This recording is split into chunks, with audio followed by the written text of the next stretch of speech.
바울 서신을 읽다 보면 때로 어려움을 겪곤 합니다. 바울의 말과 행동이 이럴 때는 또 이랬다가 또 저럴 때는 또 저런 것처럼 느껴지기 때문입니다. 누군가에게는 우상에게 드려진 그 제물을, 그 음식을 먹을 수 있다 말하고, 또 어떤 누군가에게는 우상의 제물을 절대로 먹어서는 안 된다고 말을 합니다. 또 누군가에게는 할례를 받아도 된다고 하고, 또 어떤 누군가에게는 할례를 받으면 안 된다고 말을 합니다. 만약 우리가 공동체의 리더로서 이제 어떤 사람들이 우리에게 알코올 상담을 한다고 가정한다면, 그 처음 온 사람에게는 술을 먹어도 좀 괜찮다, 술을 먹으면서 신앙생활을 해도 괜찮다고 말을 하고, 또 바로 뒤에 온 사람에게는 절대로 술을 마시면 안 됩니다, 이렇게 얘기를 한다면 어떨까요? 아마 저 상담자가 왜 저럴까, 이런 판단을 받지 않겠습니까? 그러나 바울에게는 이유가 있었습니다.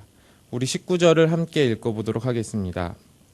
내가 모든 사람에게서는 자유로우나 스스로 모든 사람에게 종이 된 것은 더 많은 사람을 얻고자 함이라. 여자의 변신이 무죄이듯이 바울의 변신도 무죄입니다. 왜냐하면 그의 말과 행동의 원천인 그 마음 가운데는 한 영혼이라도 구원하고자 하는 하나님의 마음이 담겨 있었기 때문입니다. 19세기는 전 세계적으로 이렇게 선교 활동이 왕성했던 시기입니다. 구령의 열정을 가진 수많은 선교사들이 세계 곳곳으로 흩어져서 복음을 전했고, 그리고 수많은 열매들을 맺게 되었습니다. 그리고 우리나라도 그 열매의 수혜자입니다.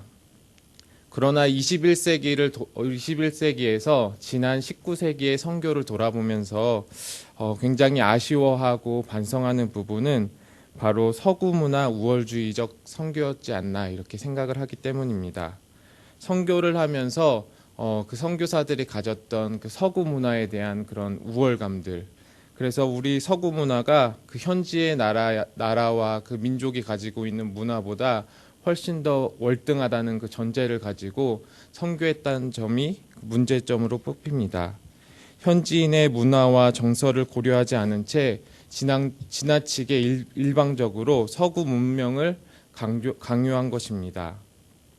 물론 모든 생활에서 또한 우리 신앙에서 문화적인 부분들을 완전히 배제하거나 분리시킬 수는 없겠지만, 엄격하게 말하면 예수 그리스도와 그리고 예수 그리스도로부터 파생된 그 예수 그리스도의 문화는, 기독교적인 문화는 다르다고 할 수 있습니다. 그러나 그들은 기독교와 기독교 문화를 분리하지 않은 채, 전혀 구분하지 않은 채 전하고 그들에게 강조했습니다.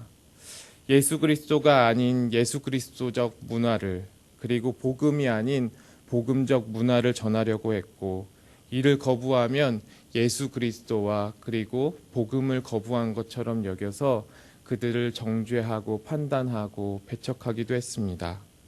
그래서 현대 선교에서 중요한 점은 현지 언어를 먼저 배우고, 그리고 현지 문화를 익히는 상황화를 굉장히 중요시한다고 합니다. 이런 19세기의 부정적인 모습은 오늘 우리의 공동체 안에서도 볼 수 있습니다.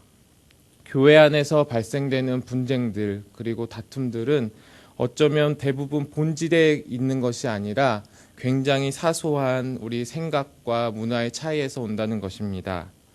어느 교회에서는 이제 송구영신 예배 때 이제 목사님들과 그리고 사모님들, 그리고 장로님들과 그리고 권사님들이 한복을 입고 올라갈 것이냐, 아니면 한복을 입지 않고 올라갈 것이냐에 대해서 매년마다 논쟁을 하고 다툰다고 합니다. 본당에 드럼을 놓을 것인가, 드럼을 놓지 않을 것인가, 교회 울타리를 세울 것인가, 세우지 않을 것인가, 오래되고 낡은 그 교회 강대상을 치울 것인가, 아니면 다른 것으로 교체할 것인가, 이것으로 계속해서 갑론을박하면서 서로에게 상처를 주고 서로를 배척하는 모습을 볼 수 있습니다. 또 가정에서도 마찬가지입니다. 그러나 이러한 모습을 하나님께서는 진짜 기뻐하실까요? 물론 우리에게는 절대로 물러서지 못할, 그리고 타협하지 않아야 할 본질이 있습니다. 그러나 복음으로부터 파생된 2차적인 그 문화로부터는 우리는 조금 더 유연해질 필요가 있다는 것입니다. 한복을 입어도 되고 한복을 입지 않아도 됩니다. 본당에 드럼을 놓아도 되고 드럼을 놓지 않아도 됩니다. 교회에 울타리를 세워도 되고 세우지 않아도 됩니다. 진짜 중요한 것은 교회가 한 영혼을 구원하고자 하는 그 하나님의 사명을 어떻게 감당하고 있는가입니다. 요즘 저도 이런 부분에 대해서 많이 고민하고 있습니다. 제가 어떤 모습을 취해야 될까에 대해서 고민을 하고 있는데요. 이제 지난달에 제가 이제 유년부에서 이제 고등부로 이렇게 부서 이동이 있었습니다. 아무래도 이제 8살, 9살 아이들을 대하다가 이제 고등학생들, 청소년들을 대하는 게 이제 대하다 보니까 생각하고 또 그들이 행동하고 또 그들이 영향받는 것들이 너무나도 다르다 보니까 이제 그런 것들을 계속해서 생각하게 되는 것이죠. 유년부 아이들에게 두었던 사고와 그리고 행동들을 청소년에게 계속 맞추려고 노력해 가고 있습니다.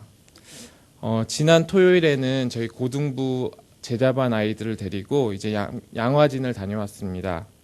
이 양화진에는 대한민국의 그 복음화를 위해서 자신의 일생을 바치신 선교사님들과 그리고 그 가족들이 그 안장되어져 있습니다. 이 땅을 찾아오신 선교사님들은 대부분 감사하게도 이 한국 땅을 이해하려고 하시고 사랑하려고 하셨던 분들입니다. 한국인보다 한국을 더 사랑하신 분들입니다.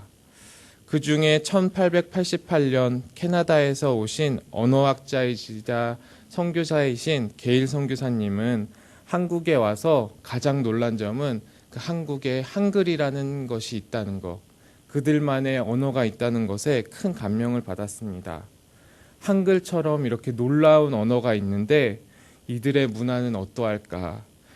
그분은 조선에 대해서 더 알기를 소망합니다. 그러나 그 당시에는 조선을 소개하는 그 어떤 그 영어로 된 그런 책이나 뭐 아무것도 없었기 때문에 이분이 이제 조선을 알기 위해서는 어떻게 했냐면 그때부터 이제 한문을 공부하기 시작한 거죠.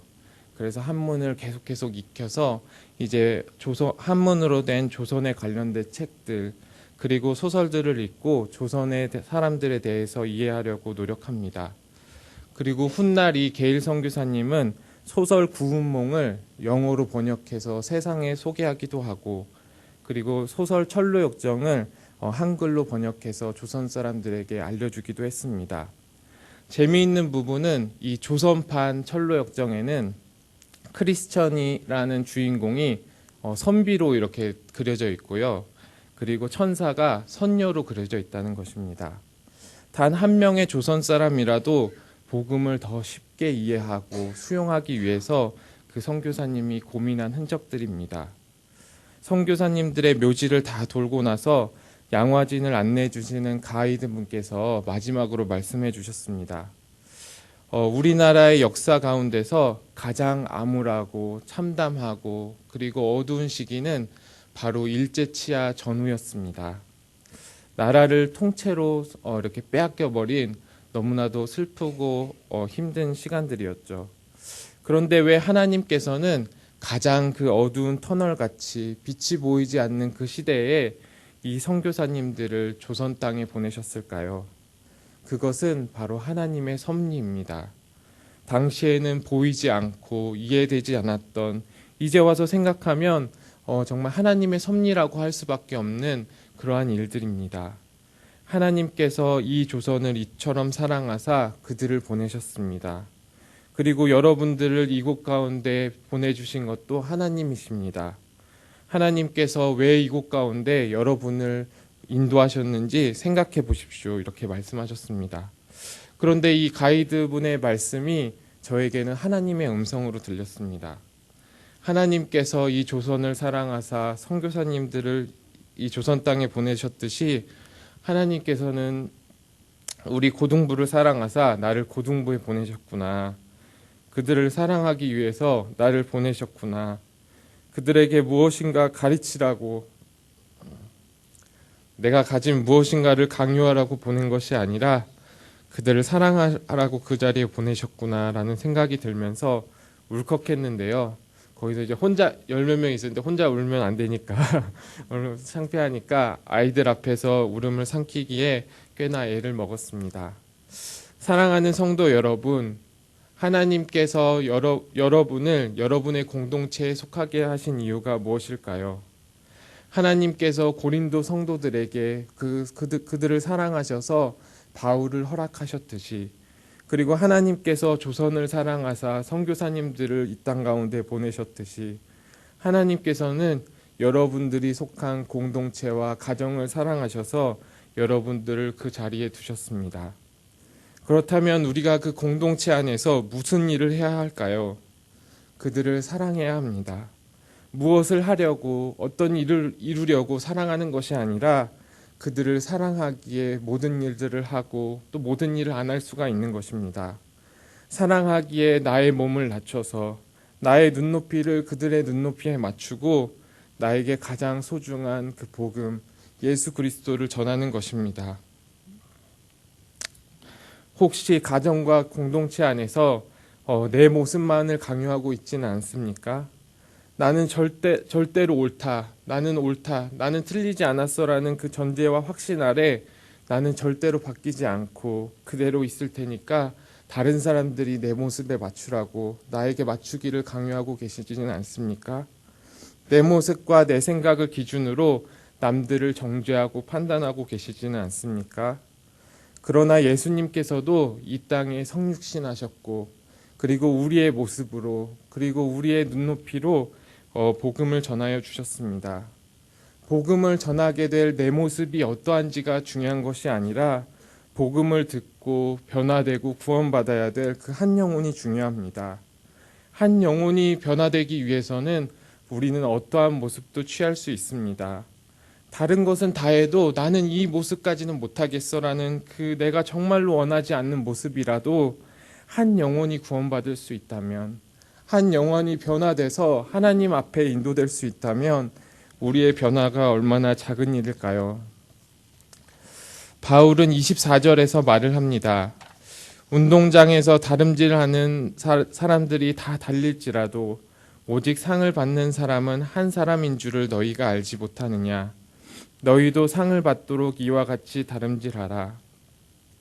운동장에서 달리기를 할 때 결승전을 향해서 급히 막 힘차게 달려가는 것처럼 우리 교회도 영혼 구원을 위해서 서로 너도 나도 다 함께 뛰어나갔으면 좋겠습니다.